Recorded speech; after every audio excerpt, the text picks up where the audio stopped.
un posgrado de diseño aplicado en arquitectura y restauro en Roma, Berlín y París, y fue director del proyecto del Parque del Bicentenario, que se llevó adelante en la ciudad de Olavarría.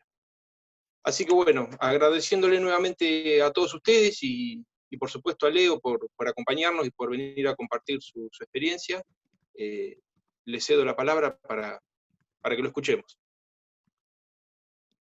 Bueno, ¿se escucha ahí? Marcos, ¿se escucha? Sí, se escucha bien, Leo, se escucha perfecto. Bueno, antes que nada les pido disculpas porque es mi primera vez en Zoom, y bueno, tiene sus inconvenientes, hay que tirar el córner y cabecearlo. Trataremos de acompañar la charla con unas láminas para ver ejemplos. Y bueno, yo también quiero agradecerle al Colegio de Ingenieros esta posibilidad de compartir con colegas y con la gente interesada en esta charla la posibilidad de estar en contacto, ya que el aislamiento es bastante difícil para todos y esperemos que a todos nos deje algo.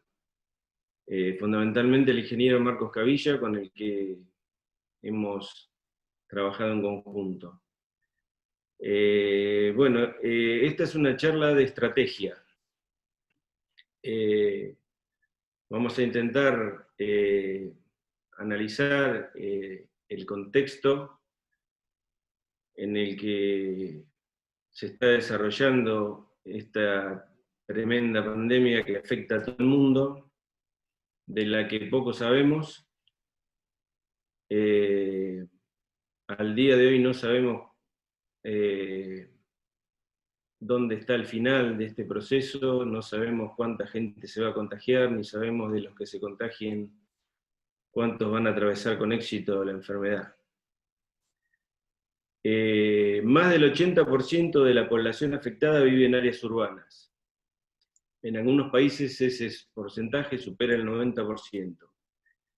Y como todos sabemos, el virus ha generado foco de contagio en los sectores más vulnerables y con mayor densidad poblacional.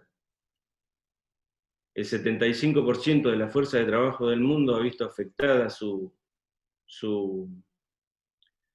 actividad, tanto por el confinamiento como por la inusual crisis económica económico-financiera que nos está afectando a todos. Vamos a empezar viendo unos ejemplos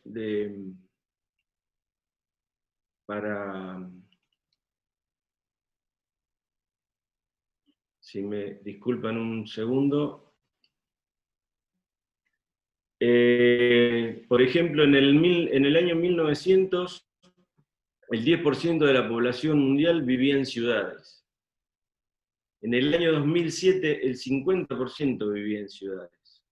Y se calcula que para el año 2050, el 75% de la población en algunas zonas como América Latina y otros lugares, es probable que supere el 80% de la gente vivirá en ciudades. Con lo cual, necesitamos hacer un repaso de esa situación. Si, por ejemplo, vemos el ejemplo, en 1950, la gente que vivía en ciudades son pequeñas manchitas en el mundo, y en el año 2005, como pueden apreciar, esa situación cambió notablemente. También lo podemos analizar con ciudades en particular. Por ejemplo, el crecimiento de Shanghái, México, fue exponencial en este periodo. El de Nueva York y Londres un poco más apaisado, y ciudades con prácticamente sin crecimiento, como Johannesburg y Berlín.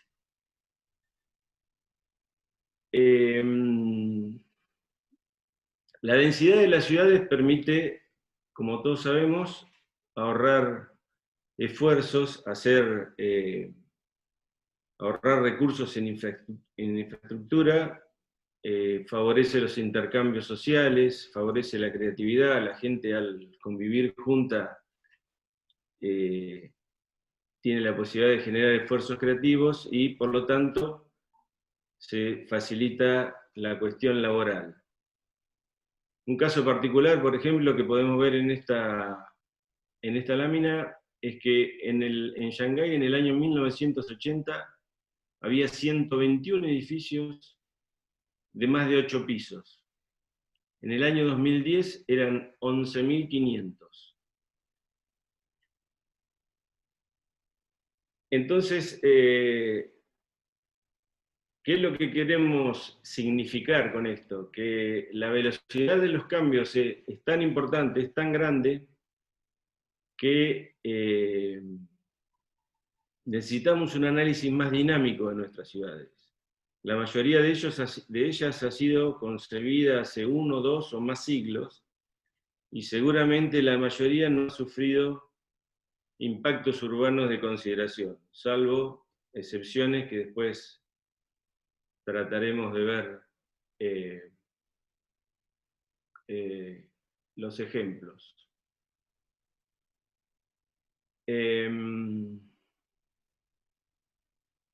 Disculpen la pasada de las láminas, pero lleva un poco de tiempo. Si a eso le sumamos también al crecimiento o a la decisión de la gente de vivir en ciudades, le sumamos la evolución de la población mundial, se calcula que en el 2048 entre 9.000 y 10.000 personas van a vivir en ciudades, el problema se hace todavía más acuciante. Este es un gráfico de cómo puede ser la distribución de la población en el año 2050. Entonces, queremos decir que el planeamiento de una ciudad debe obedecer a una estrategia diseñada por equipos interdisciplinarios. Es importante que tengamos un enfoque holístico de nuestras ciudades, incluyendo áreas como la salud, la habitabilidad, la sostenibilidad, el cambio climático y la equidad, como partes importantes de un programa estratégico. Y esta lamentable epidemia del COVID-19 nos ha dado una pauta de ello. Podemos ver también ejemplos concretos de este tipo de esfuerzos, como lo es, por ejemplo, la ciudad de Washington llevaba 50 años con decrecimiento de la población, es decir, que no crecía poblacionalmente. Entonces, en el año 2006 generaron un proyecto de desarrollo adaptado y modificado en 2011, transformándola en uno de los lugares más atractivos para invertir en la actualidad. El proyecto tiene una revisión de cada 4 años y es el resultado de una serie de estrategias en las que se contempla el desarrollo, el empleo, la equidad y la educación como integrante del plan urbano. Como se puede apreciar, dista bastante de nuestra idea de planeamiento. Por otro lado, en las ciudades se genera el 70% de los empleos de valor del mundo. Tengo, Cecilia, un inconveniente con que no me puedo ver. ¿Cómo? No me puedo ver y no sé si cambiaron algo, ¿puede ser, no? No, vista del hablante tengo yo porque lo estoy grabando para colgarlo en la página. Sí, pero no puedo poner la imagen del Zoom. Perdón, Es como anfitrión esta, ¿eh? Ahora sí. ¿Ahora me ven? Sí. ¿Ahora me ven? Sí, siempre lo vimos, siempre lo vimos. Bien, perdón, mil disculpas, pero bueno, seguimos. Bueno, hablábamos del caso de Washington, que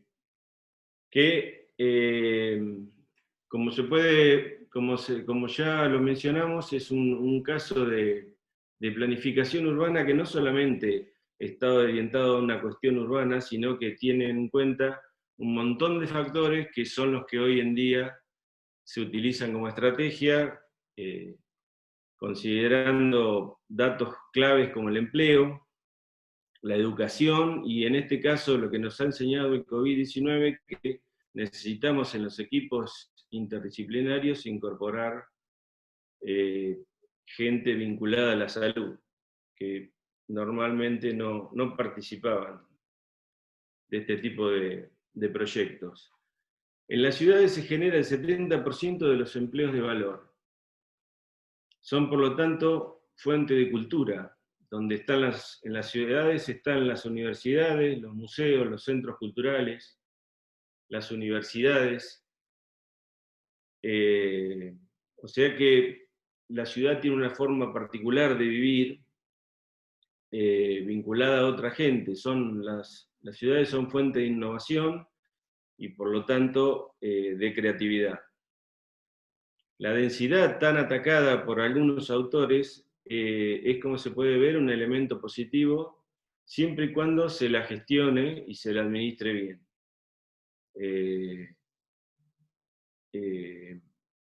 Una ciudad que no está bien gestionada y bien administrada puede generar problemas importantes.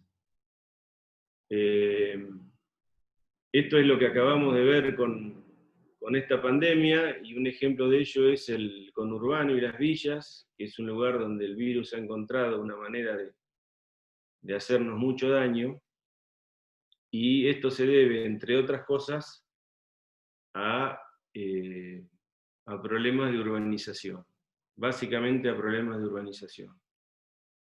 Posiblemente el conurbano sea el error estratégico, o uno de los errores estratégicos más grandes de la Argentina en toda su historia, que a veces le sirve a los fines de la política, pero acabamos de ver que enfrentar en estos espacios un drama como el que está pasando es bastante difícil. Pero ya antes de esta epidemia, teníamos otros problemas. Se calcula actualmente que 9 millones de personas mueren al año a causa de la contaminación ambiental. De ese 70%, el 50% lo generan las ciudades.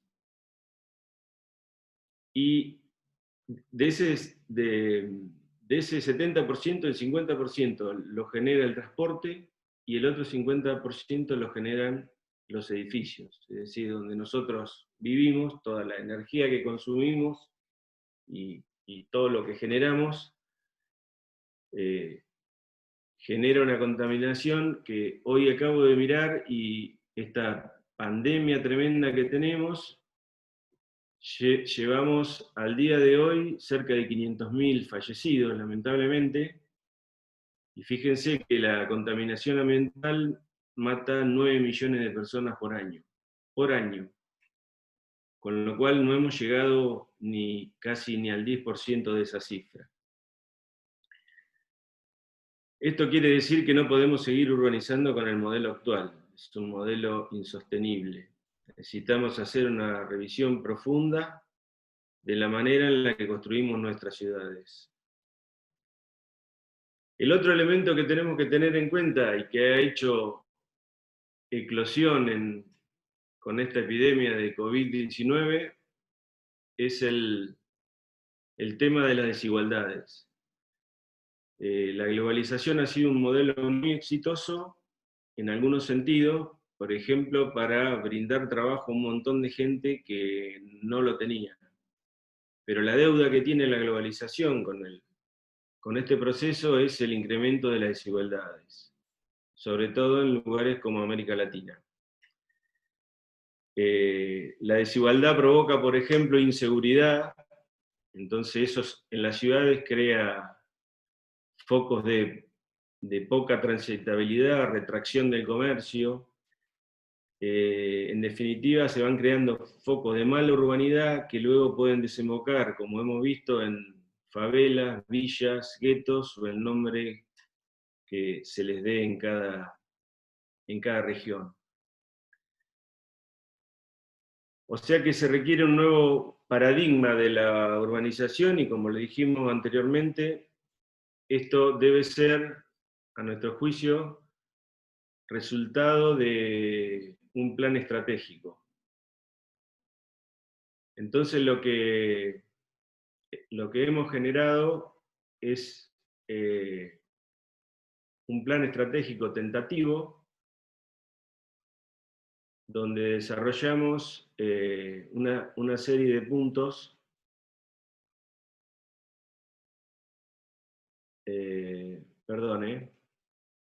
pero hay que hacer todo a la vez. Donde desarrollamos una serie de puntos.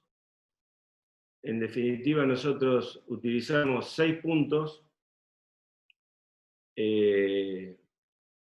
siguiendo un modelo prácticamente universal, en donde veremos en esos 6 puntos cómo se desarrolla un plan estratégico.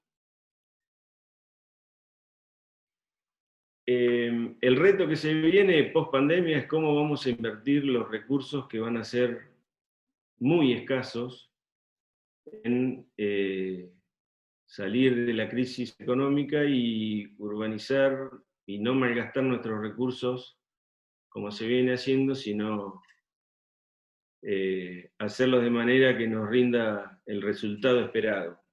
Para ello dijimos que se necesita un plan estratégico y el primer punto sería rediseño del espacio público y uso del suelo.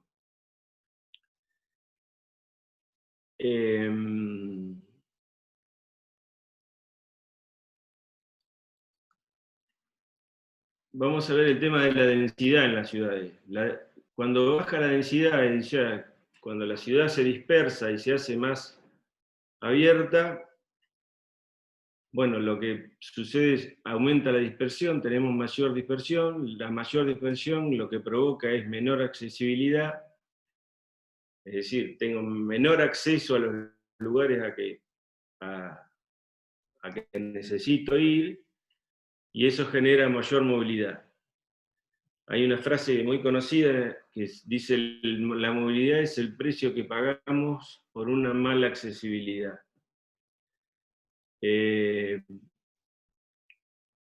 es lo que pasa cuando tenemos mayor movilidad en una ciudad?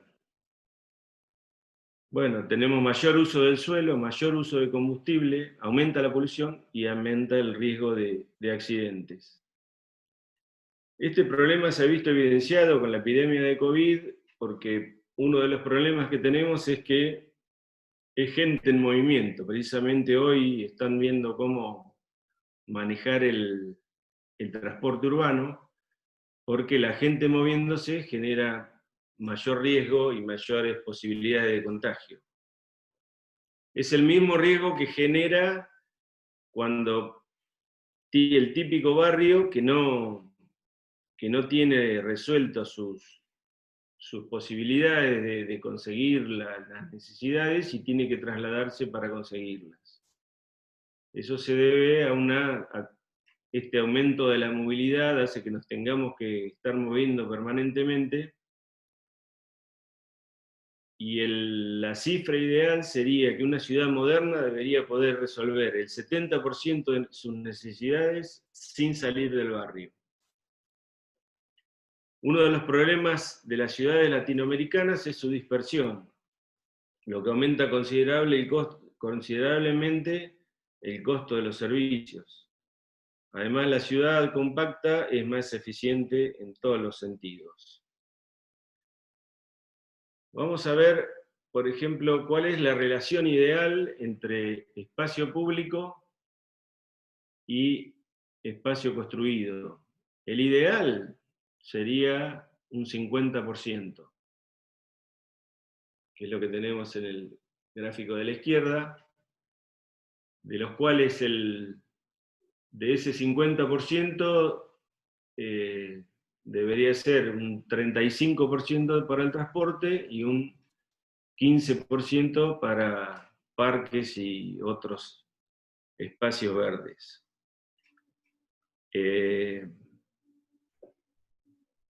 Si, por ejemplo, esto es Atocha, en Madrid, si nosotros coloreáramos con colores la parte construida, la parte dedicada al transporte y la del peatón y los espacios públicos, nos quedaría una cosa como esta, en la cual podemos ver la relación que hay entre la parte dedicada al transporte y la que dedicamos al peatón y al espacio verde. Como ven, el transporte en una esquina clásica se lleva la mayor parte. Lo mismo sucede en la Plaza de Cibeles, frente al nuevo ayuntamiento. Si hiciéramos el mismo proceso, el resultado sería este. Como pueden apreciar, la parte roja, que es donde está coloreado la influencia del transporte, es muy importante. La ciudad es como un gran tablero de juego donde todo tipo de personas debe desplazarse de manera diferente. Cuanto más versátil sea ese tablero, más eficiente será su uso. Veamos qué pasó, por ejemplo, en una de esas esquinas que recién hicimos el ejercicio de coloreado, que es la glorieta de Carlos V en 1935, es la figura de arriba, fíjense la apariencia que tenía, y luego con la incorporación del automóvil pasó a ser lo de esta figura de abajo. Gracias a Dios eso se recompuso y Atocha hoy en día goza de buena salud. El segundo punto que tenemos para analizar es mayor eficiencia en la movilidad. ¿Sí? El tema que vimos recién como resultado de otras cuestiones, lo vamos a analizar en este punto para ver cómo podemos hacerlo más eficiente. Debemos replantear la manera de movernos en una ciudad para hacerla más eficiente. Hoy circulan aproximadamente 1.000 millones de automóviles en el mundo. Y el número sigue aumentando día a día. Si analizáramos, por ejemplo, para transportar en una hora 50.000 personas, en la figura de arriba, si las tuviéramos que transportar en automóvil, necesitaríamos un ancho de calzada de 172 metros. La misma cantidad de personas en transporte público necesita 40 metros. Esto es una diferencia notable. Si lo analizamos de otra óptica, por ejemplo, en una avenida promedio del mundo, avenidas importantes, si tenemos en rojo, por ejemplo, la proporción entre autos que circulan y autobuses, esta es la proporción. Ahora, si analizamos las personas que transportan los automóviles, sería esta altura en celeste, y esta es la que transportan los vehículos.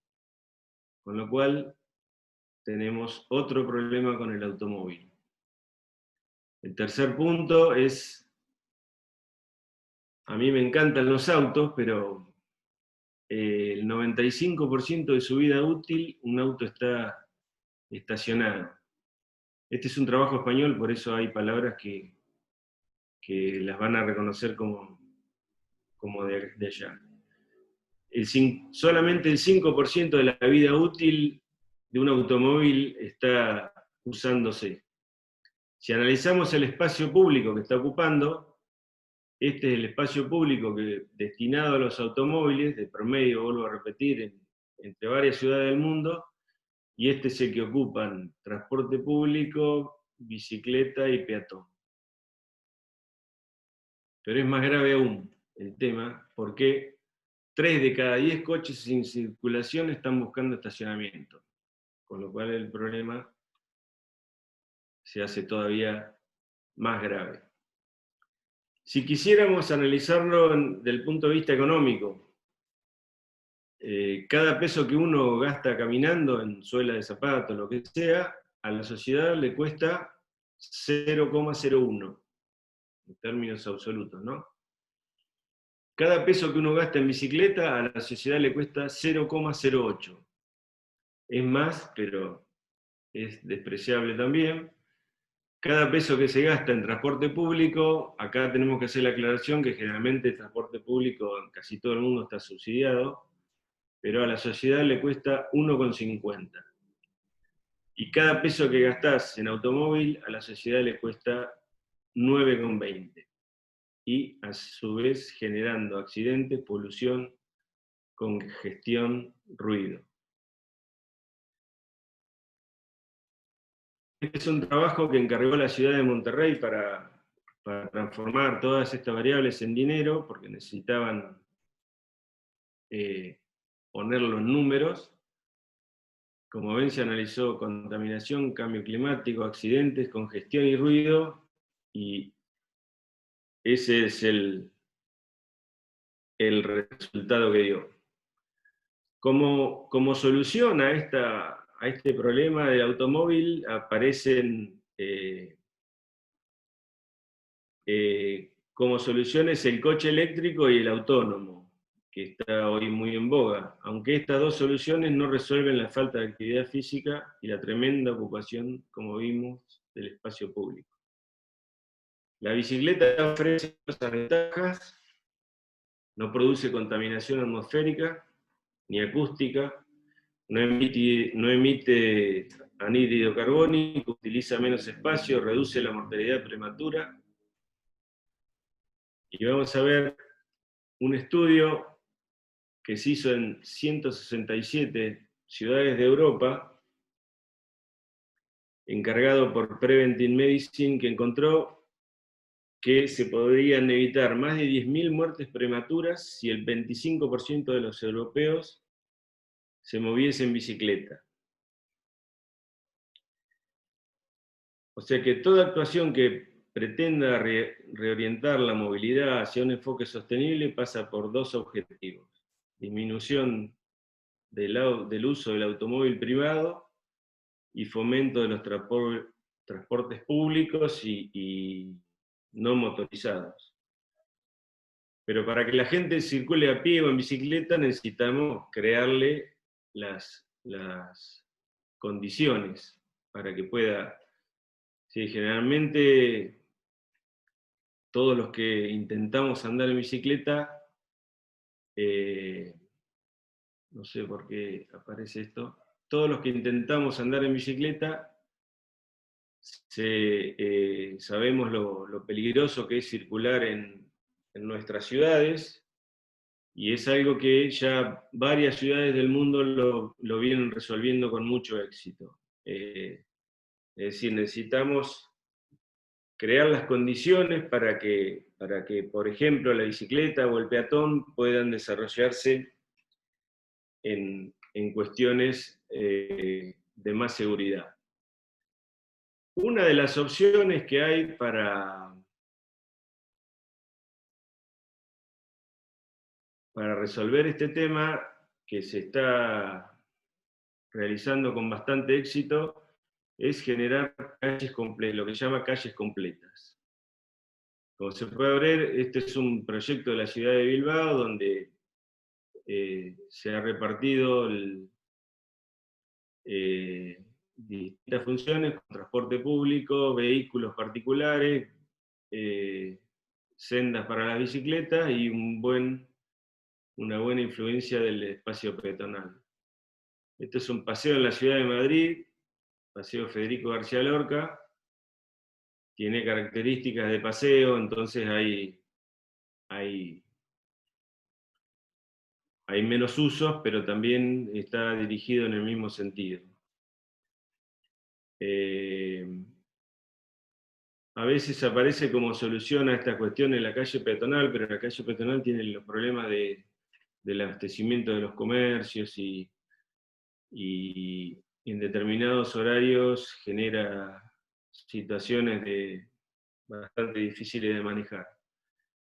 Esta es una calle de Victoria que está elegida como una de las ciudades con el mejor urbanismo de Europa. Esta es una foto de la misma calle y en el mismo sentido. Algo muy interesante es lo que han hecho en Pontevedra, que se llama el Metro Minuto y es una serie de cartelería que nos indica la distancia que tenemos entre puntos de la ciudad y el tiempo que se tarda. Con lo cual es una información bastante completa para poder moverse el peatón en toda la ciudad y están creadas las condiciones para que lo pueda hacer. Los problemas de movilidad que actualmente presentan la mayoría de las ciudades son consecuencia de dos procesos que se han ido retroalimentando con el tiempo. El primero es el consumo de suelo urbano para el transporte, como vimos en las láminas coloreadas. La gran cantidad de espacio urbano que requiere el transporte se detrae de que necesitan otras actividades humanas, las cuales se ven obligadas a expandirse por el territorio, no tienen otra posibilidad. Con el aumento de la distancia entre actividades se requiere cada vez más desplazamientos motorizados que reclaman a su vez más espacio que devorar, generándose así un círculo vicioso expansivo. El segundo proceso grave es la especialización de los usos del suelo, que ya lo mencionamos también, que ha conducido a la creación de espacios monofuncionales donde solo se desarrolla un tipo de actividad. De esta forma se hace cada vez más necesario el tener que desplazarse y menos actividades quedan cerca unas de otras. En la epidemia esta que estamos atravesando vemos que esto es grave porque obliga a la gente a estar moviéndose permanentemente. Y eso lo crean los espacios monofuncionales. Pero la responsabilidad igual de esta evolución no descansa por igual entre los diferentes medios de transporte, porque el gran culpable de esta situación ha sido el automóvil. Mientras todas las políticas urbanas y de transporte han estado orientadas a favorecer y fomentar su uso, el resto de los medios iban a la cola adaptándose e intentando sobrevivir en un entorno creado por y para el automóvil. Esto genera lo que se llama ciudad difusa, la cual los ingenieros sabemos es más cara y genera mayores costos de mantenimiento. Es decir, la ciudad difusa no solo resulta más cara y consume mucha más energía, sino que margina a aquellas personas que no tienen automóvil, con lo cual creamos un problema más grave. En estas ciudades, debido a que el transporte público resulta menos atractivo y competitivo, por los altos niveles de congestión que perjudican su servicio y porque en zonas de baja densidad de población la gestión y viabilidad económica del transporte público resulta muy complicada.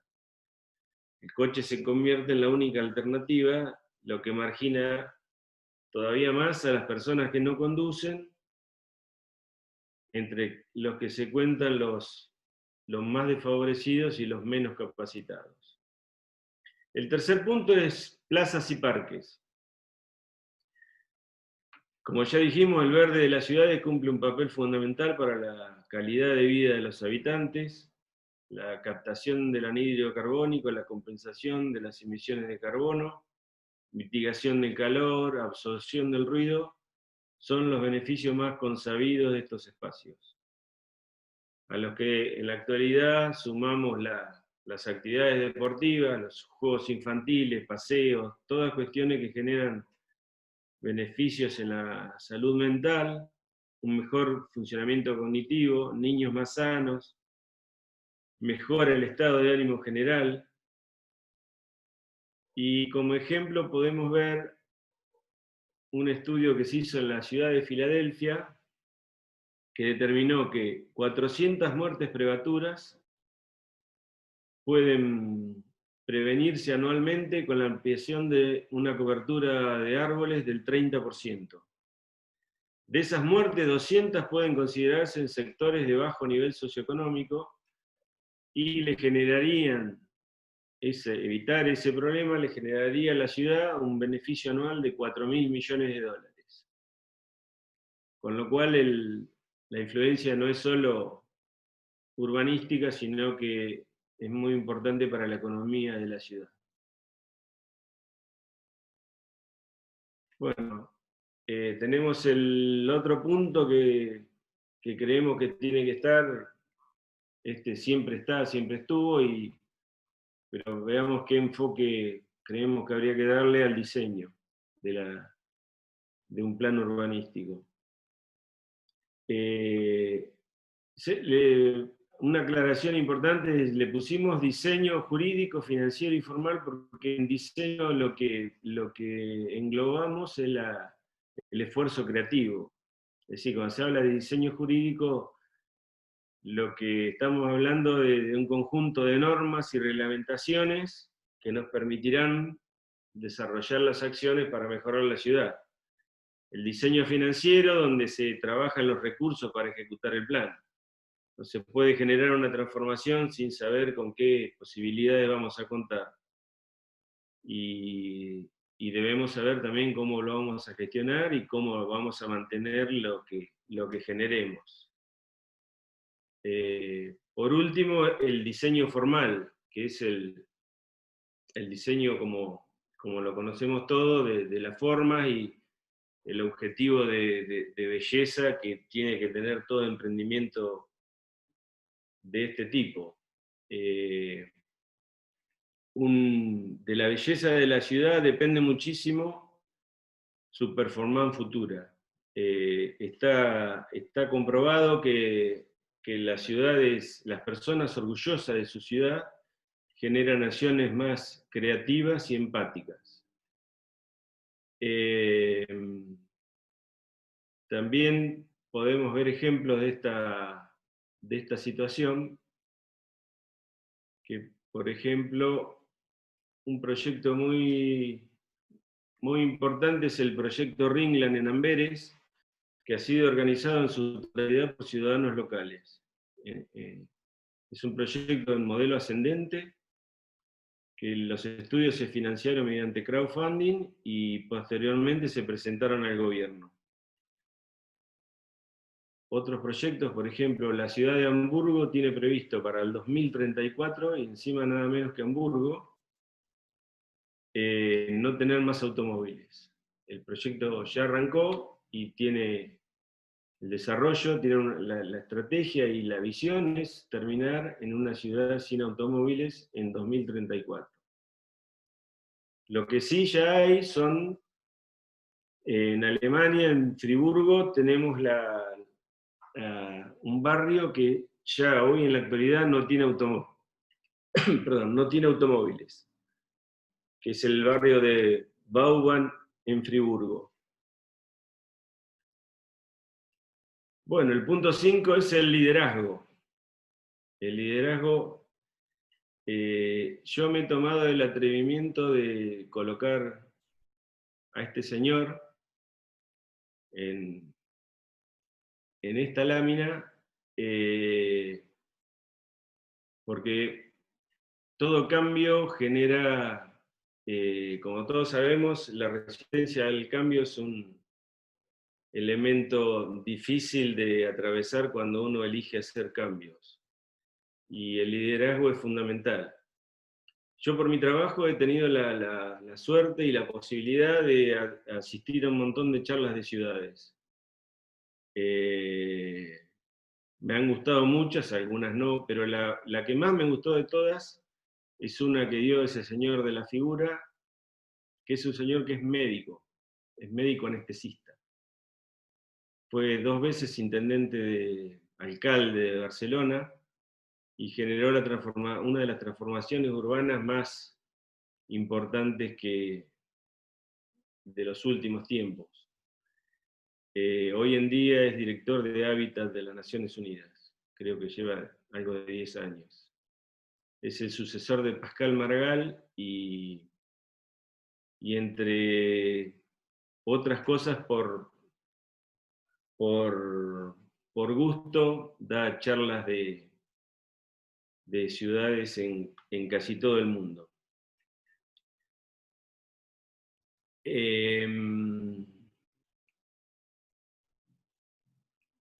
Siguiendo con el tema del liderazgo, ¿qué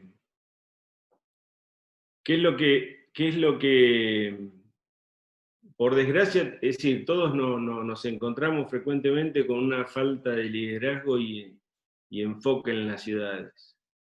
Los intendentes deben lograr la colaboración mutua entre urbanistas, arquitectos, ingenieros, planificadores de transporte, profesionales de la salud, paisajistas, con los cuales encarar las transformaciones. Para abordar este tipo de desafíos se necesita un enfoque sistémico, ya que la complejidad misma de estos procesos debe incluir, como dijimos antes, la habitabilidad, la sostenibilidad, tener en cuenta el cambio climático, la equidad y, por supuesto, como dijimos también, la belleza del resultado. Pero siempre partiendo, y esto es fundamental, ¿qué queremos hacer a partir de ahora? ¿Cuáles son, como el ejemplo que pusimos originalmente de Washington, qué queremos hacer a partir de ahora? ¿Cuáles son nuestras potencialidades? También se puede trabajar en red con ciudades vecinas o colaborar con otras ciudades del mundo. Lo de la red de ciudades vecinas también lo podemos ver lo que está sucediendo hoy en día con el COVID, que primero, cuando se desata la pandemia a nivel global, la respuesta no fue global, la respuesta fue de cada lugar y con muy distintas opciones y muy distintas respuestas.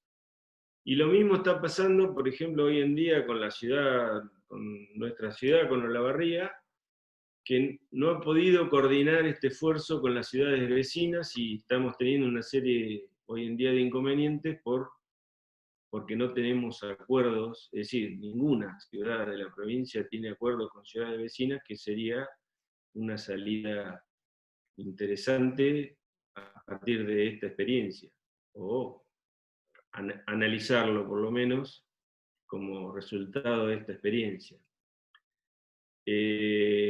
Podemos poner un ejemplo, el C40 son las Ciudades Unidas contra el Cambio Climático, son 40 ciudades entre las que está Buenos Aires.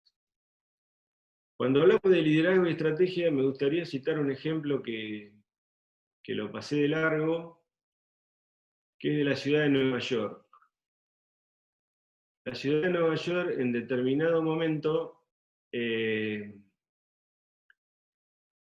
en el año 64, es decir, cuando hablamos de estrategia, ¿no? De tener en cuenta datos que no son tenidos en cuenta hoy en día cuando se generan esfuerzos urbanos. El 29% de la población estaba empleada en manufactura en el año 64. En el año 80 había bajado al 20%. En el 2005 estaba en el 4%. La ciudad de Nueva York utilizó este dato para generar cambios en su estrategia de ciudad. Si vemos acá arriba otro ejemplo, es que el 37% de la población en el 2005 en Nueva York era extranjera, y en Shanghái, México, por ejemplo, el 7%. Todos estos datos la ciudad los utilizó en su plan estratégico que le ha permitido transitar un camino hacia una ciudad más de servicios y sobre todo el servicio turístico, que lo han desarrollado de manera excelente, con gran éxito. Y bueno, para terminar, el último punto, que es el punto, lo hemos llamado innovación, equidad, y en la lámina dice diversidad, pero en realidad después lo modificamos y le pusimos sociodiversidad. La innovación, el primer punto, es el principal ingrediente para impulsar un esfuerzo creativo. Planificar una ciudad inclusiva y moderna para las generaciones venideras es una tarea que permitirá mejorar la calidad de vida de la gente. Cuando hablamos de gente viviendo en ciudades, Muchas veces creemos que cuando hablamos de gente viviendo en ciudades, toda la gente vive en grandes ciudades. Esto no es así. Solamente el 7% de la gente que vive en ciudades vive en grandes ciudades. El resto lo hace en ciudades intermedias. Las ciudades intermedias son, si bien no es una definición tan estricta, son aquellas que, como dice la palabra, dice que intermedian. Son ciudades entre 100.000 y 1.000.000 de habitantes, y generalmente se hacen las veces de nexo entre la parte rural y la urbana de grandes dimensiones, para llamarlo de alguna manera. Son ciudades con muchísimo potencial, pero que todavía no está explotado como pareciera que debería ser. El otro punto, que es el punto de la equidad, ya dijimos, el fenómeno de la globalización, que ha producido un montón de desigualdades, y este virus ha encontrado en los sectores más desfavorecidos un lugar donde atacar con toda su fuerza, ¿no? Por poner un ejemplo, hay lugares de Estados Unidos donde la relación de contagio entre sectores caucásicos y afroamericanos ha llegado a ser de 6-1. En nuestro país el más afectado es el conurbano y las villas, y como dijimos, eso se debe, entre otros factores, a una mala urbanización. Los riesgos ambientales, los factores de vida, la salud deben ser distribuidos, creemos, equitativamente en las ciudades, para una buena calidad de vida. No solo necesitamos buenos servicios, necesitamos una buena ciudad. Entonces, lo que hablamos de un cambio de modelo que mejorará nuestra forma de movernos, reducirá la contaminación atmosférica y acústica y nos dará un modelo de vida menos sedentario y con mayor seguridad vial. En definitiva, de lo que se trata es de generar una transformación a escala más humana, como lo vienen haciendo ya un montón de ciudades. Bueno, muchas gracias. No sé si Marcos, si querés generar alguna consulta o terminamos acá, agradeciéndoles la participación a los que han estado. Bueno, Leo, sí, ¿me escuchan? Perfecto, Marcos, bien? sí, perfecto. Perfecto, bárbaro. Bueno, nada, en principio agradecerte, Leo, por esta charla, por venir a compartir con nosotros tu experiencia, y sí, quedamos abiertos a si alguno tiene alguna consulta o algún comentario que quiere compartir, si no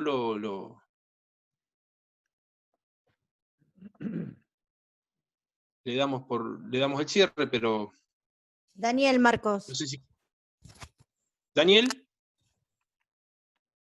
Sí, Hola, Leo, ¿cómo estás? Hola, ¿qué tal, Daniel? Un gusto. Bien, muchas gracias. Tengo un par de preguntas, pero bueno, las voy a mechar con otros participantes, como para no hacerlas todas juntas. Al principio de tu disertación, hablaste de los porcentajes de gente que vive en las ciudades. Y Sí. hablaste de la decisión de la gente de vivir en ciudades. No sé si es la decisión de la gente o hay una decisión política detrás de una decisión económica, digamos, ¿no? La gente, yo creo que se va a vivir a las ciudades porque económicamente les resulta, tienen fuentes de trabajo más rentables, tienen, en fin, por lo menos lo que pasa en Argentina, no sé en otros lugares del mundo. Desde ese punto de vista, ¿cómo lo analizás? No, y es verdad, coincidimos y lo dijimos, el 70% de los empleos de valor se generan en las ciudades, o sea que con eso ya hay una situación económica importante. Después, bueno, hay gente que elige estar cerca, como lo mencionamos, estar cerca de las acciones culturales. En las ciudades están las universidades, están los museos, están los centros culturales, las mejores escuelas, entonces, bueno, eso hace que la gente decida trasladarse a las ciudades y en un gran porcentaje a grandes centros urbanos, aunque, como recién acabo de mencionar, solamente un 7% de la gente vive en grandes centros urbanos. Pero bueno, la tendencia es que los grandes centros urbanos tiendan a crecer. Y bueno, uno de los riesgos que hay es de la dispersión, ¿no es cierto? Porque la dispersión encarece todo y genera los problemas que estuvimos analizando. Y la segunda pregunta es en relación con el automóvil, ¿no? Desde el punto de vista ambiental y de las ventajas urbanas que mencionaste, tiene muy evidentes ventajas el ir ralentizando, ir alejando cada vez más el uso del automóvil y favoreciendo los medios de transporte públicos. La cuestión es los puestos de trabajo y la mano de obra que ocupa la fabricación del automóvil, ¿no? Que en muchos países se le da incentivo, incluso en Argentina, en una época no tan lejana que la General Motors, la Chevrolet, estaba a punto de cerrar, se le dio grandes ventajas financieras como para que pueda seguir trabajando y no despida personal. Son miles de personas en empleo directo y cada empleo directo tiene 7, 8 empleos indirectos. Entonces, digamos, lógicamente, por tu especialidad en la ingeniería, no estás obligado a analizar el tema, pero ¿tenés una opinión al respecto? Sí, bueno, a mí me genera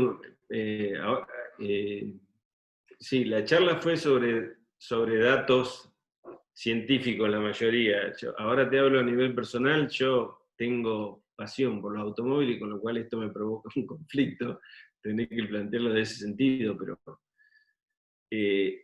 me parece una situación similar a la del cigarrillo. El cigarrillo también genera grandes puestos de trabajo, genera un movimiento económico muy importante, ahora no tanto, lo generó mucho en el pasado y la discusión era esa, pero también genera mortandad. Y el costo del automóvil, el espacio que ocupa y las repercusiones que acabamos de ver hacen que, bueno, esta situación también deba replantearse.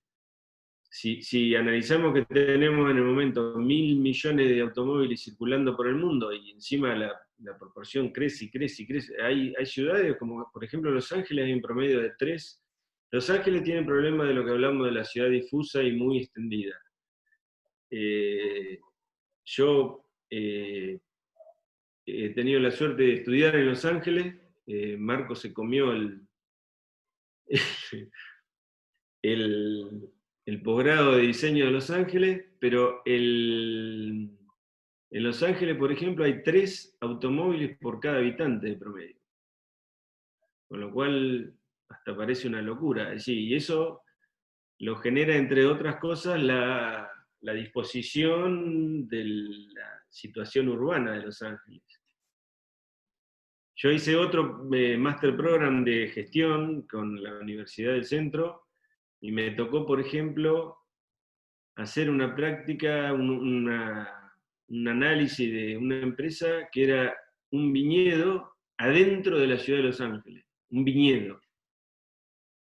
Lo cual parece una locura, pero bueno, es la extensión de la ciudad que genera esa posibilidad de tener que tener un automóvil. Cualquier taxi que te tomás en Los Ángeles es carísimo, porque las distancias que tiene que recorrer son muy amplias.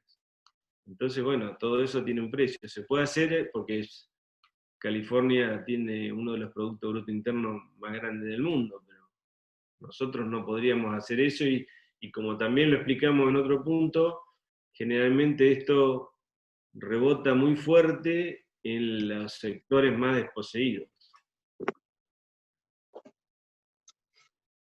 No sé si... Tengo otra, pero vamos a mechar, Marco, que si hay alguien que quiere preguntar, Sí. yo lo dejo después.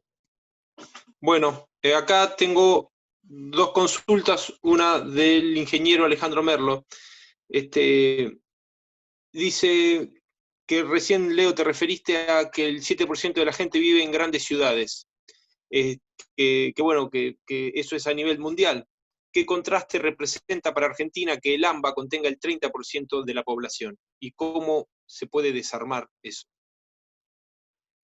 Bueno, hola Alejandro. Bueno, lo que podía hacer es poner mucha calefacción a toda esa gente, pero bueno, no. Yo lo que precisamente mencioné, que también a título particular, esto no es algo que pienso yo, para mí el conurbano es el error estratégico, o uno de los errores estratégicos más grandes de la Argentina, porque encima el problema tiende a crecer, y esta epidemia lo ha puesto como muy en evidencia, como lo ha sacado muy a la superficie el problema del conurbano. Porque encima no sabemos cómo va a terminar el proceso de la pandemia en el conurbano. Esperemos que se pueda manejar, pero pareciera que la situación está muy difícil. Yo creo que es algo que alguien en algún momento va a tener que atacar, pero bueno, hay sectores de la política que el conurbano les viene como anillo al dedo. El tema es que genera un impacto en la Argentina demasiado importante, a mi juicio, no sé. No sé si el ingeniero Merlo está pasando por escrito. Acá el ingeniero Hernán Alonso, bueno, saluda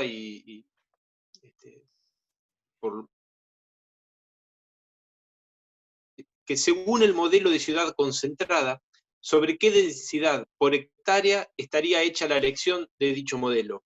No sé si Hernán hice bien la consulta, si no... ¿se entendió? Sí,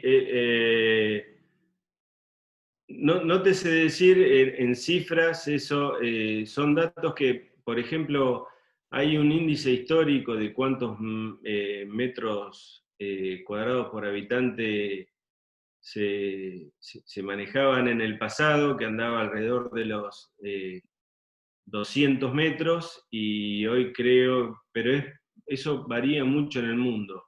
Por ejemplo, uno de los problemas que tienen las ciudades de América Latina es la dispersión, cosa que no pasa en Europa. Europa tuvo este problema también del COVID por la gran densidad que tiene, no solo las ciudades, sino densidad de gente que tienen en su territorio. Entonces varía bastante de una zona a otra. No se lo puedo decir en número porque no lo preparé para esto. Es decir, en realidad la orientación de la charla era a estrategia, no tanto a urbanismo. Ok, acá tenemos al ingeniero Traversa, Juan Traversa, que quiere hacer una consulta. ¿Hasta dónde la peatonalización de una ciudad debe ser consensuada y hasta dónde debe tomarse la decisión política? Bueno, hola Juan. Una ciudad es una construcción colectiva humana, por lo tanto política. Eso varía con cada ciudad.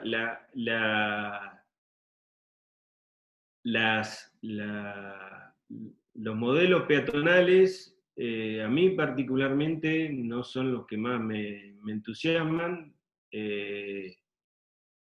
porque por lo que hablábamos hoy, los modelos peatonales tienen algunos inconvenientes cuando cierran los negocios en la nocturnidad, y también tienen inconvenientes para el abastecimiento de los negocios y en cuanto a la seguridad de las personas en los horarios que no son comerciales.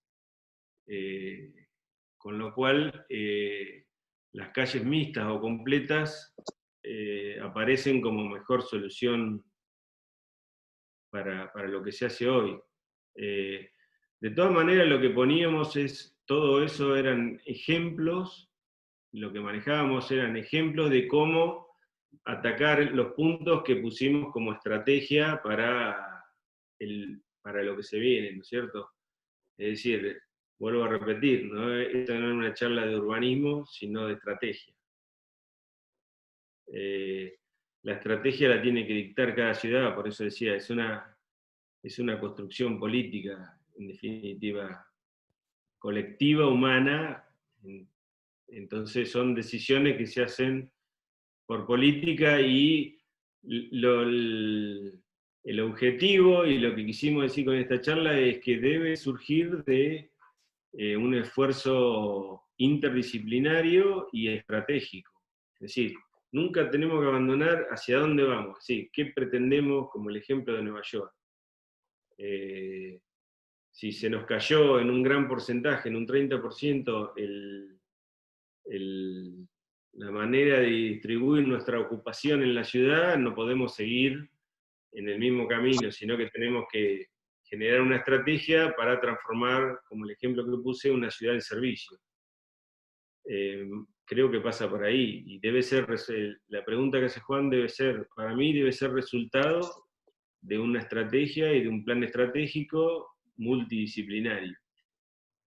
Es decir, por ejemplo, no creo que, por ahí lo hay, pero no creo que haya profesionales de la salud que hayan participado en planes urbanos. Después de esta experiencia, yo creo que sí, que hemos descubierto que deben participar.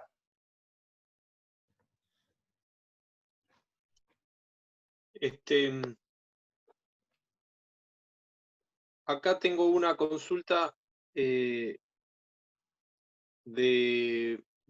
Sergio, ¿sí? Que nos plantea si el conurbano es un error de estrategia o de inequidad social o ambas. ¿Cuál es tu visión? Ambas. Es decir,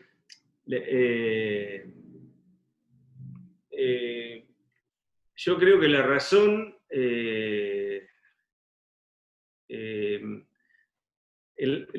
error estratégico es el resultado de la desigualdad, me parece a mí.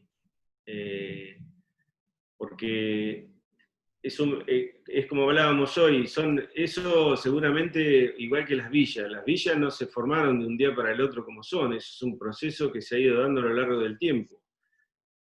Sería interesante que no se genere, pero sobre todo por la gente que vive en la villa, porque ese tipo de vida, acabamos de ver con esto, que no le resuelve su problema de vida. Es más, se les vuelve en contra. Es decir, gente que no ha podido atravesar la cuarentena, por la situación en la que vive, se le hace tremendamente difícil generar las condiciones para estar aislado. Es decir, esa distancia física, yo no le digo distanciamiento social porque adhiero a esa figura que no deberíamos buscar distanciamiento social porque socialmente deberíamos seguir en contacto, ¿no? La distancia que tenemos que buscar es la física para no contagiarnos. Ese distanciamiento físico en las villas es realmente muy difícil. Si uno se pone a analizar la forma en que se vive y la urbanización, es muy difícil de lograr, por más que la gente haga grandes esfuerzos, le cuesta muchísimo. O sea que yo creo que el elemento clave es la desigualdad, y el resultado es la urbanización. El resultado es un problema estratégico.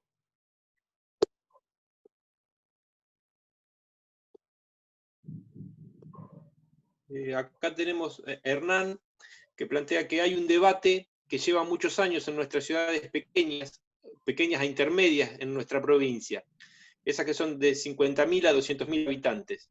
El debate es la contraposición entre el modelo concentrado y el modelo disperso. El primero, defendido por los arquitectos, y el segundo por los agrimensores. La definición de la estrategia generalmente no está en manos de ingenieros, está en manos de arquitectos o de funcionarios. ¿Qué opinión tenés de Bueno, eso? primero, si lo que quería enfocar esta charla, yo creo que en las decisiones de la ciudad debe participar todo el mundo.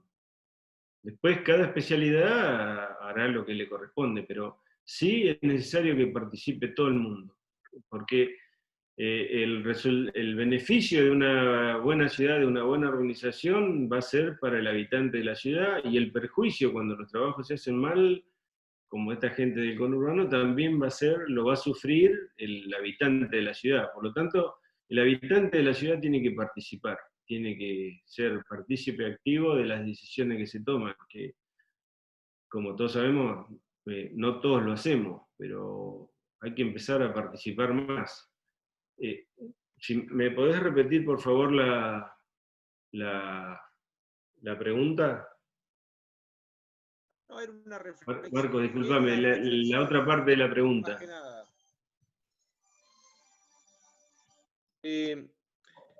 Y Ricardo acá plantea que esto del diseño de las ciudades no solo depende del COVID, sino que sería bueno tomarlo en cuenta más allá del virus. ¿Por qué pensás que no se le da tanta bolilla al tema?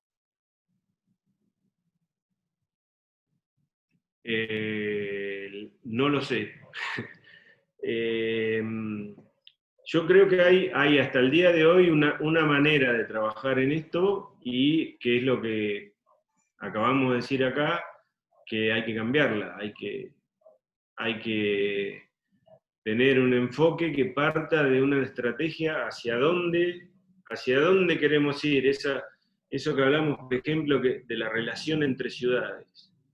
Es muy interesante generar relaciones entre ciudades vecinas o no tan vecinas, o ciudades de otro lugar del planeta donde generemos intercambios comerciales, por ejemplo. Entonces, generamos un intercambio comercial y bueno, hacia ahí vamos, iremos a producir eso, a generar empleo por ese lado, y en ese sentido habrá que generar las acciones para poder marchar hacia ese sentido. Pero necesitamos el plan estratégico, por eso hablamos de liderazgo, que los planes alguien los tiene que liderar. Generalmente lo lógico es que sean los intendentes, porque es el que está en la posición de hacerlo, el que sea, ¿no es cierto?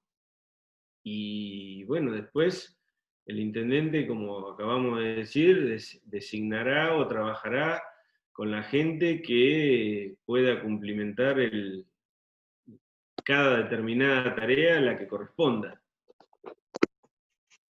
Para mí los equipos tienen que ser multidisciplinarios, eso sí, hay que incorporar antropólogos, especialidades que normalmente no venían participando en estos esfuerzos.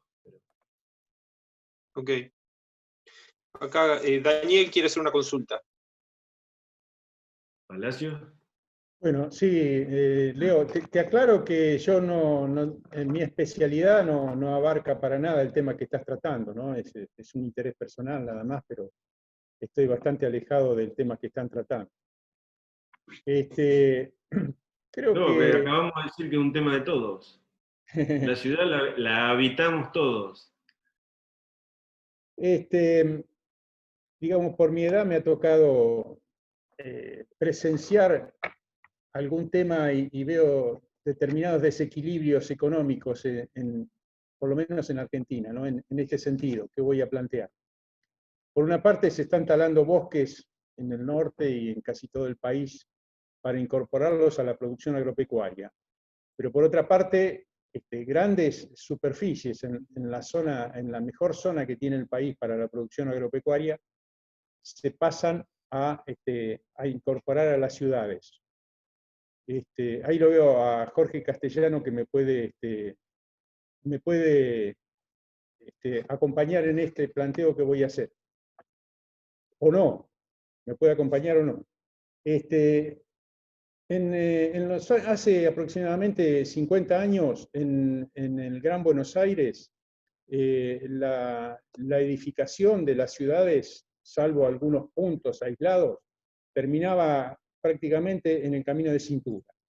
Estaba Villa Constructora, estaba, por ejemplo, por la Ruta 3, ¿no? Isidro Casanova, González Catán, La Ferrere, todos separados. No había unión entre las distintas ciudades. Hoy por la Ruta 3 es todo un continuo prácticamente hasta Cañuelas. Y así también en la zona sur y por las autopistas, en la zona norte también pasa lo mismo. O sea que ha habido una gran expansión de miles de hectáreas que se han incorporado a las ciudades. Y en muchos casos, creo que en la mayoría de los casos, ha obedecido a un negocio inmobiliario impresionante, y no se han dejado espacios públicos. Prácticamente este negocio inmobiliario no se han tenido en cuenta plazas, parques, paseos, es todo un continuo de edificación de ciudades. Y particularmente en nuestra zona, en Olavarría, se puede ver, por ejemplo, las últimas incorporaciones que se han hecho, los últimos loteos que se han hecho por la 226, desde el límite que tenía Olavarría hasta la ruta 51, 76, creo que no obedecen a una necesidad económica de la ciudad, sino obedecen a un negocio inmobiliario.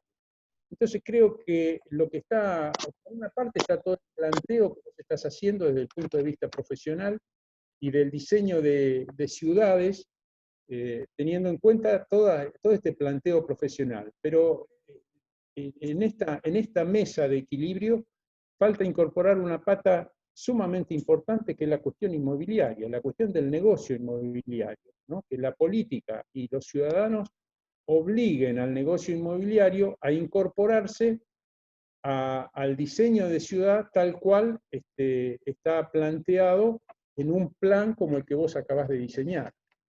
Y eso pasa en todas partes, porque en Buenos Aires, por ejemplo, en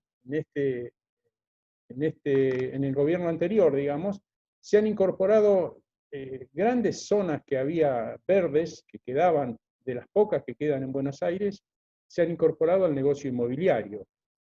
Entonces, ¿cómo ves vos ese equilibrio? Ahí va la pregunta, ¿no? ¿Cómo ves vos ese equilibrio que debería existir y cómo desde tu criterio, cómo debería manejarse para que el negocio inmobiliario se incorpore a respetar los planes urbanísticos?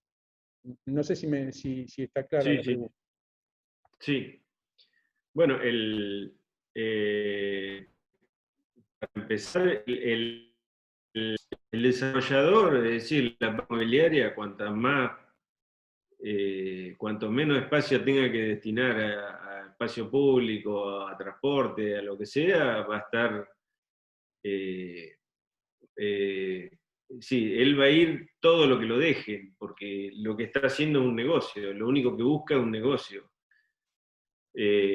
Para eso hay que tener el plan previamente ejecutado para que esto no suceda. Entonces, lo que debe hacer el desarrollador es cumplir con este plan que acabamos de mencionar, una probable manera estratégica de hacerlo, de manera que tenga que destinar lo que el plan le está pidiendo. Y cuando no dedica eso, bueno, hay que ir a ver qué funcionario firmó y aprobó lo que no estaba determinado por ley. Por eso decíamos cuando hablábamos de diseño jurídico, financiero y formal.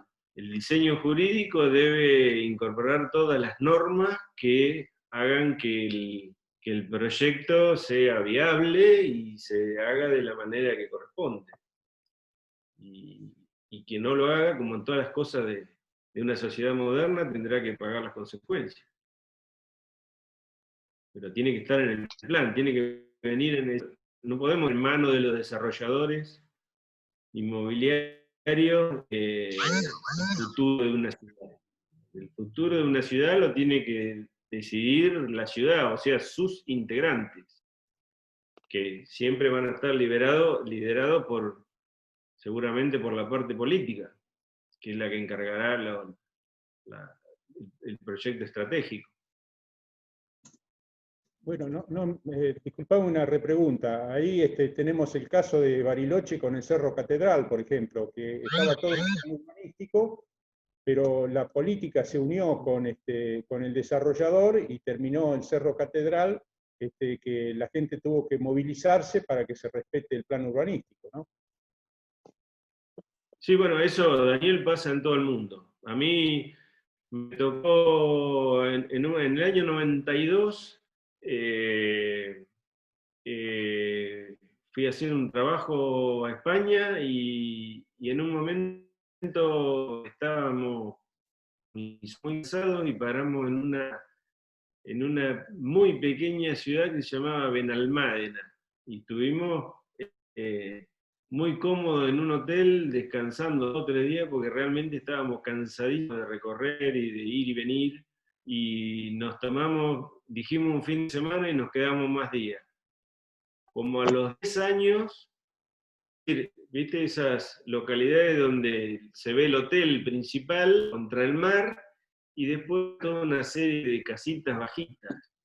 Yo volví recién como a los 10 años y era todo un camino costero que iba uniendo todas las ciudades. El camino costero no se veía más y eran todos edificios, bueno, todo después pero eran todas ciudades, todas pegadas una a otra, que es como seguramente está hoy en día. Los que han recorrido esa zona o que viven ahí lo deben conocer.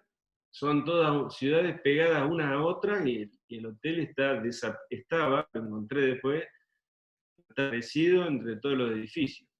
Eso también genera, es el producto de lo que acabamos de describir. Eso hoy ya en los países desarrollados pasa cada vez menos, porque se ha tomado en cuenta esto de los 9 millones de personas que mueren por año por la contaminación. Entonces todas estas cuestiones son más tenidas en cuenta.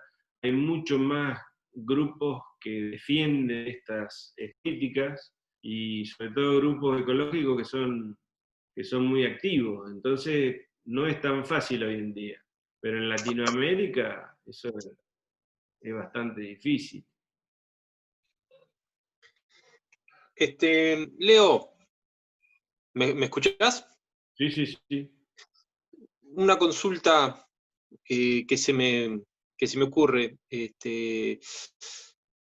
no, sin ánimo de ponerte en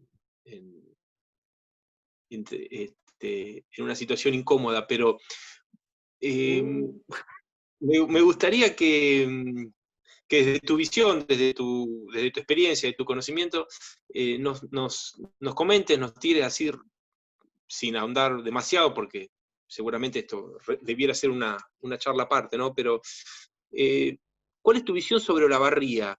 En 2 o 3 puntos que vos veas que son, que Olavarría se ha definido, se ha dirigido, se ha diseñado de manera correcta, y alguno que vos veas que por ahí debiera atenderse, y cuál podría ser a tu criterio la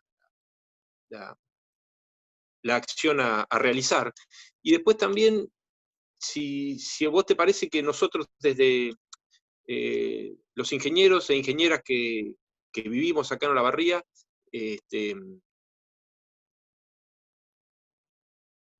qué acciones o qué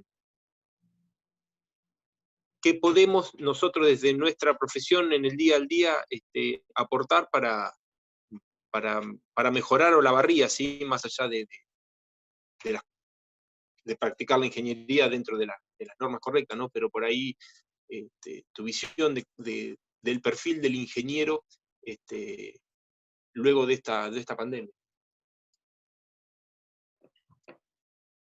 No solo los ingenieros, creo que lo reitero, en las cuestiones de la ciudad deberíamos participar todos, porque el resultado nos va a influir a todos, a nuestros hijos sobre todo. Esto que, por ejemplo, el plan estratégico que acabamos de describir, por ejemplo, no creo que casi ninguno de nosotros podamos ver los resultados. Un plan estratégico de urbanización lleva un tiempo bastante importante para haberlo implementado entre una cosa y otra. Es como cuando se desarrolla un parque. Un parque necesita 10 años para empezar a tomar estructura, porque eso no se da de un día para el otro, mucho menos un plan urbano. O sea que yo creo, y lo reitero a partir de la charla, que tenemos que participar todos en las cuestiones de la ciudad.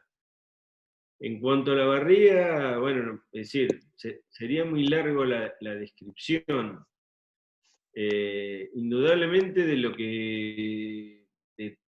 varios temas que yo puse acá, no venimos trabajando desde hace muchos años en varios temas, quizá porque creemos siempre que estamos en esta dimensión de ciudad, pero cada vez somos menos una ciudad pequeña, Olavarría es impresionante cómo crece, y bueno, deberíamos cuidar ese crecimiento, porque además, es decir, Olavarría está tendiendo a lo que acabamos de describir, a ser una ciudad cada vez más difusa, por ejemplo. Entonces, hoy en día es mucho más grande el costo de los servicios de un loteo que lo que va a construir arriba. Con lo cual hay que buscar una manera de trabajar sobre eso. Por ejemplo, o sea, es decir, esto es interdisciplinario, tiene que trabajar un montón de gente en un proyecto de ese tipo. Y te vuelvo a repetir, ¿no? Es decir, no creo, yo por ejemplo no lo voy a ver, vos por ahí sí, pero son proyectos a muy largo plazo. Pero algún día hay que empezar a ordenar determinadas cuestiones, lo que decía Daniel del automóvil. Ya hay fábricas que para 2025 piensan no tener autos de explosión. Ya van a manejarse todos con autos eléctricos. Con lo cual, bueno, también tenemos que ir adelantando esos cambios. Este uso genera otras. Hay similitudes entre el auto explosión y el eléctrico, pero también el auto eléctrico genera otras necesidades. Entonces, bueno, sobre eso también hay que trabajar, pero es muy complejo el trabajo que hay que hacer en Olavarría y en cualquier ciudad. Es decir, son trabajos muy importantes. Pero es como lo del conurbano, ¿qué hacemos? ¿Seguimos así? ¿Seguimos que venga, se va poblando y no generamos soluciones y el problema se agranda cada vez más? Sí, cuando viene una pandemia como esta que vino ahora, lo pone muy en evidencia el problema. Pero después, como todas las cosas, va a pasar la pandemia, ojalá, si sale la vacuna y eso, y vamos a dejar de atacar el problema del conurbano. Alguien va a tener que empezar algún día. Si no, es insostenible. Creo que José María Canalicho quería hacer una consulta. Josema, profesor mío. Y vecino. Reactive el audio.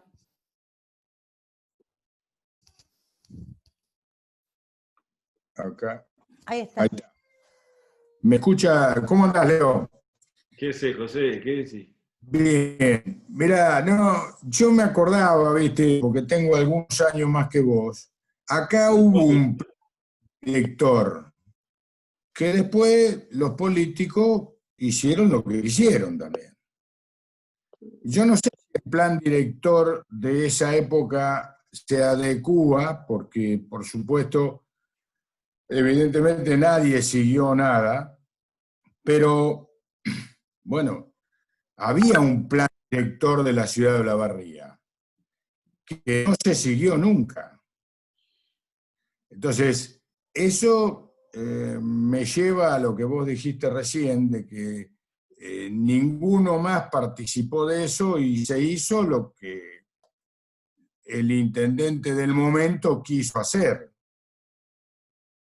Es decir, si no le damos continuidad, tampoco este chico que me está mirando ahora, que no me acuerdo, Marcos creo que, tampoco lo va a ver. No sé si me explico lo que digo. Sí, sí, no. Planificación hubo siempre y hay en todas las ciudades. Lo que se plantea hoy en día y como se está trabajando en los países desarrollados es incorporar más disciplina. Es decir, un enfoque holístico, ¿me entendés? Donde todo tiene que estar, no solamente la cuestión eminentemente técnica, tiene que estar en el plano urbano. Lo que estamos planteando acá es que tiene que estar incluida la estrategia de la ciudad. Lo que pasa es que la mayoría de las ciudades no tienen estrategia, y si la tienen, la conocen 4 tipos. No es algo No, de lo que claro. participa el ciudadano y estamos todos de acuerdo y decimos, bueno, queremos transformarnos en una ciudad turística, digo cualquier cosa, ¿no? Queremos transformarnos en una ciudad turística. Y bueno, y hacia eso hagamos un plan estratégico para en 30 años transformarnos en una ciudad turística. O queremos ser una sociedad orientada al trabajo agroganadero. ¿No? Estoy diciendo cualquier ejemplo, ¿no es cierto? Bueno, empecemos por tener el frigorífico, el matadero, todo lo que necesitamos. O no, así no es mi tema. Pero sí trazar una estrategia que conozcamos todo y sobre eso vamos. Pero la responsabilidad es de la gente, creo yo, más responsabilidad de la gente que de los políticos, porque somos nosotros los que tenemos que... la gente común tiene que intervenir y hacer que esos planes se cumplan. Mirá, yo por ejemplo participo en 2 o 3 grupos de esos de las redes sociales de conservación del patrimonio, y la gente pone fotos de las ciudades en tiempos anteriores y actuales. Y la mayoría de la gente, el comentario que uno más ve en esos grupos es, ¡ay, cuánto más linda era! ¡Cuánto más! Bueno, atendamos a esa cuestión. Por algo era más linda antes. Es decir, acabamos de ver un ejemplo ahí en Atocha, que se hizo una autopista que parecía un gran escaléctric lleno de autos, pasando por una de las ciudades más lindas de Madrid. Por suerte lo volvieron para atrás. Como ese ejemplo hay millones. Es decir, las ciudades se fueron a partir de la Carta de Atenas y todas esas cuestiones, fueron resolviendo el problema del automóvil y no el problema de la gente.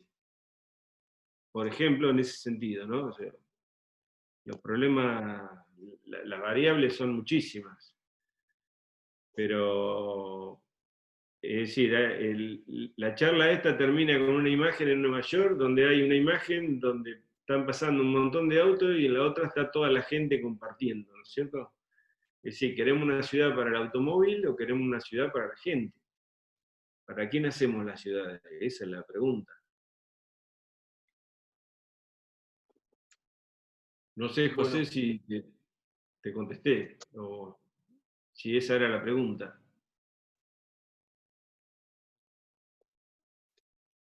acá hay una última consulta, Leo. No sé si una última, pero dice, hola, yo quisiera saber si hay alguna ciudad del país que pueda señalarse como un buen camino a seguir. Muy interesante la charla. Bueno, quizá por una cuestión de poderío económico, Buenos Aires ha generado, es decir, por ejemplo, el Metrobús, que podrá gustarle a muchos o no, lo que persigue con la 9 de julio es generar una calle completa. Y bueno, en parte lo ha logrado, la 9 de julio hoy en día es mucho más eficiente. No quiere decir que sea perfecta ni que haya solucionado el 100% de los problemas, pero el problema del transporte lo mejoró. Buenos Aires tiene un montón de bicisendas que han costado y van a costar, como en todas las ciudades del mundo, pero las está haciendo. Tuve una compañera en un máster de Rosario que trabajó en un plan urbano en donde está el Monumento a la Bandera, toda la costanera, muy lindo, que lo fui a conocer cuando estaba en ejecución, me invitó ella, y después no volví a Rosario, pero tengo entendido que también eso está muy bueno. Buenos Aires tiene 2 o 3 parques muy interesantes. El Parque Micaela Bastida es un premio internacional, un parque fantástico que rehabilitó toda una zona. El trabajo de Puerto Madero mismo es un esfuerzo urbano que revitalizó toda una zona de la ciudad que estaba muerta. Es decir, tenemos ejemplos, Mar del Plata. Yo con muchas de las cosas que ha hecho Mar del Plata por ahí no coincido, pero trabajan y van logrando determinadas cosas. Creo que en Mar del Plata pasa más muchas veces lo que describía Daniel, que determinados desarrolladores tienen demasiado éxito y hacen cosas que no son lo que la ciudad necesita, pero se trabaja. En realidad, te soy sincero, conozco más casos internacionales de trabajar y de leer, porque están en las publicaciones, que por ahí casos nacionales, pero los debe haber. Bien.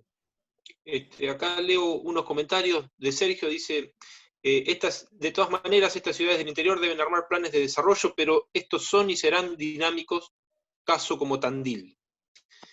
Después, acá Agustín García dice, tengo una consulta para Leo, ¿cómo se hace para rediseñar una ciudad como la nuestra, donde hay, refiriéndose a Olavarría, estimo, donde hay galpones enormes ubicados justo al lado de barrios residenciales?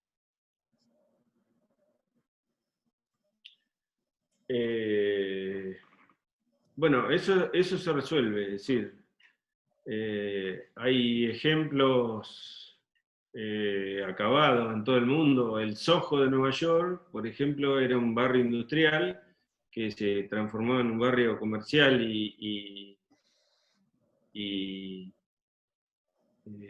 viviendas muy atractivo. Ahora acaban con otra estrategia que acaban de desarrollar, por ejemplo, todo el proyecto de High Line, que ha desarrollado el barrio de Chelsea, que le costó muchísimo también, era un barrio industrial dedicado a esos esfuerzos de manufactura que describimos hoy, y les costó reactivar ese barrio, pero ya lo consiguieron. Hicieron el Chelsea Market, un montón de esfuerzos urbanos y lo han rehabilitado. Por supuesto, ya sé lo que me van a decir, a fuerza de una inversión gigantesca que no es las posibilidades que tenemos nosotros. Pero eso se puede. Yo he participado en unos proyectos que no se han llevado a cabo aún, pero precisamente para desarrollar barrios que tienen problemas urbanos, que van orientados en ese sentido. Pero se puede, tranquilamente, se puede, sí. ¿Cómo no? Hay que trabajar. Leo un comentario más y Hernán Alonso quiere tomar la palabra y hacerte una consulta. Acá José Alvarero dice, deseo que esta pandemia haga reaccionar y plantear estrategias a nivel nacional para que no siga creciendo el AMBA. Tal vez algo que colabore sea que crezcan las pequeñas ciudades del interior, para lo cual hay que generar más fuentes de trabajo. Y Hernán, ¿querías consultar algo? Sí, buenas noches. Sí, yo venía pidiendo el micrófono y no se podía habilitar. Yo le hice una consulta al disertante en relación a la contraposición del modelo de ciudad concentrada versus el modelo de ciudad dispersa. Habida cuenta que en el interior de la provincia de Buenos Aires, cuando se sancionó la ley 8912 del año 78, se empezaron a trabajar, digamos, fue la que reguló el uso de suelo. La mayoría de las ciudades adoptaron un código de edificación que tenía una zonificación. Ese código venía copiado de la ciudad de Buenos Aires. Con el tiempo, algunas desarrollaron planes de ordenamiento y otras avanzaron un poquito más a planes de desarrollo. El gran debate es con los arquitectos que, digamos, abogan el modelo de ciudad concentrada.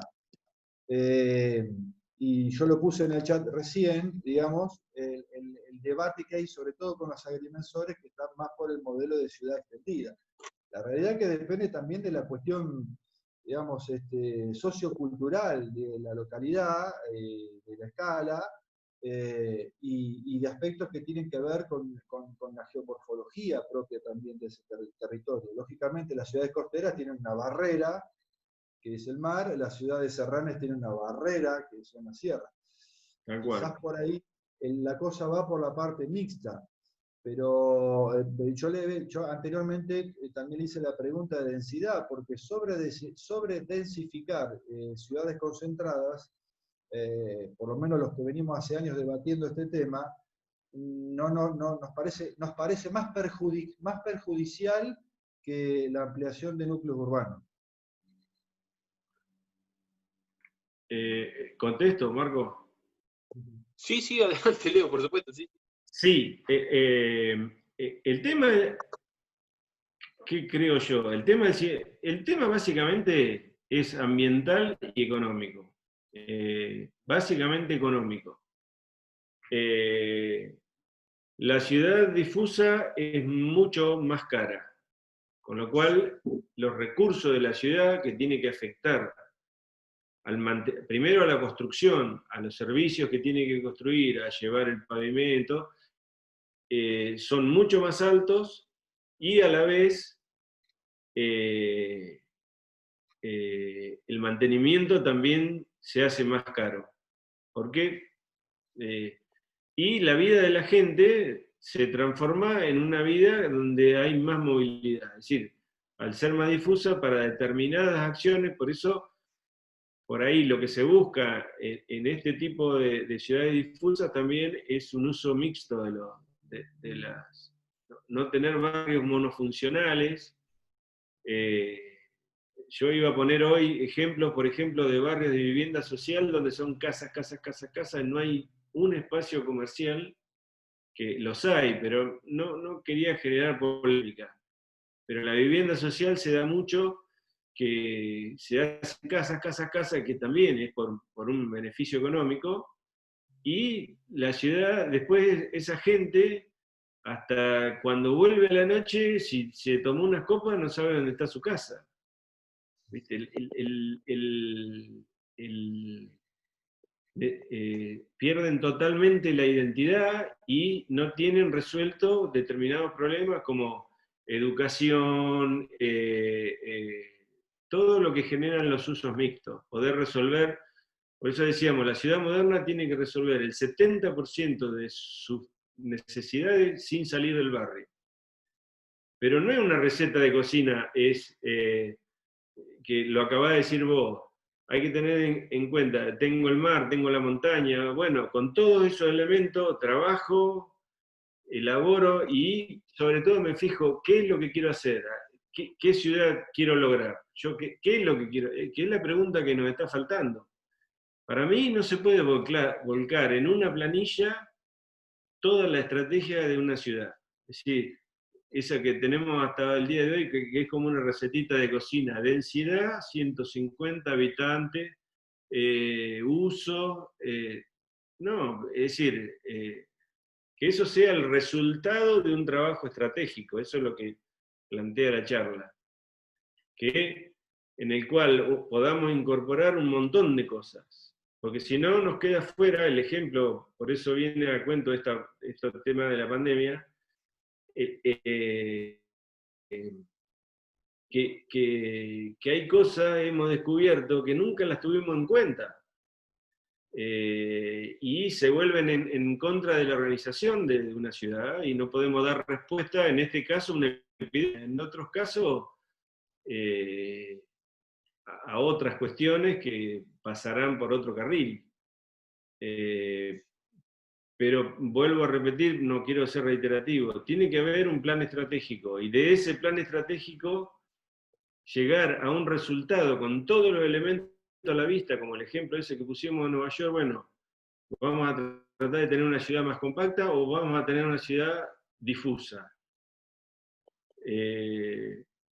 tiene que ser el resultado de un trabajo, no para mí. No sé si está contestada la pregunta. Sí, sí, gracias, muchas gracias. Muchas gracias. Tenemos más preguntas. Hola, buenas noches. Muy interesante la charla. Me parece necesario también tocar el tema de la desigualdad habitacional, la falta de facilidades y políticas públicas para adquirir un lote y las dificultades económicas que sobrellevamos hoy día a día. ¿Cómo se puede resolver esta situación? Plantea Renata Álvarez. Sí, bueno, por ahí va más allá de las posibilidades de una ciudad, ¿no? Es decir, la vivienda es un problema en todo el mundo. Te diría que es menos problemático para países como el nuestro que para los países desarrollados. En los países desarrollados solamente se puede acceder a una vivienda con créditos a 30, 40, 50 años, que obviamente nosotros, por nuestra situación económica, no los tenemos. Si a mí me preguntás, como factor de movilidad de la economía, me pareció el plan anterior, ¿cómo se llama? Procrear era. El Procrear. Me parece un muy buen intento el crédito hipotecario a muchos años, que se le da directamente, el crédito que se le da directamente al propietario, porque ese es movilizador de casi todos los gremios de la construcción y genera un impacto económico muy grande en las ciudades, porque esos planes de vivienda social, donde generalmente el beneficio lo obtiene una empresa, concentra todas las compras en lugares más concentrados, generalmente en nuestro país eso pasa en lugares vinculados al conurbano o a capital mismo, y los cuales eso no tiene la influencia en la ciudad, que tiene sí el ejemplo este de Procrear, que cada propietario iba al corralón del barrio o al negocio del centro a comprar sus cosas y generaba un movimiento económico en cada ciudad. Como hablando de vivienda individual, como creo que venía la pregunta, ¿no? Pero sí, la vivienda es un tema en todo el mundo. Y creo que va a ser cada vez más difícil acceder a la vivienda. A todos nos ha costado, pero yo creo que va a ser cada vez más difícil. Sobre todo después de lo que nos está pasando. Bien. Bueno, no sé si alguien quiere hacer alguna pregunta más y vamos cerrando, ¿les parece? Si le quiere hacer el micrófono abierto, levante la mano y las chicas le... Están habilitados los micrófonos ahora, que cada uno pueda abrir su micrófono. Tenés que hacer un asado, Marco, y discutimos estos temas. Bueno, cuando la pandemia nos lo permita, es lo primero que vamos a hacer, un asado y quizás hasta tenga baile también. Bueno, no sé, Cecilia, ¿vos ves a alguien que quiera hacer alguna consulta o vamos? No veo a nadie. Igualmente que ya están para que cada uno habilite su micrófono. Bueno. Si lo quieren abrir. Bueno, nada.